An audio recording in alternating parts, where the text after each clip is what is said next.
Welcome back to our channel. In today's video, we'll walk you through the process of allowing someone to send videos in a Telegram group chat. If you're an admin and you want to grant specific members the ability to share videos, follow these simple steps. Step 1. Open the Telegram app on your device. Locate the Telegram icon on your home screen or in the app drawer and tap on it to open the app. Step 2. Go to the group chat where you want to allow someone to send videos. Please note that this will only work if you are an admin and the person you want to grant permission to is not muted. Step 3. Once you're inside the group chat, tap on the group's name at the top of the chat screen.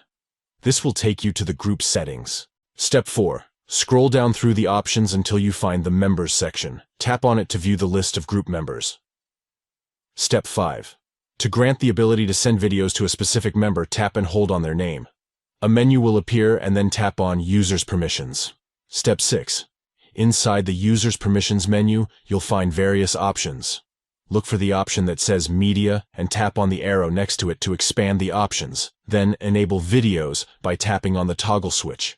By following these steps, you can allow someone in your Telegram group chat to send videos, facilitating the sharing of multimedia content and enhancing the group's communication experience. Thank you for watching, and we'll see you in the next video.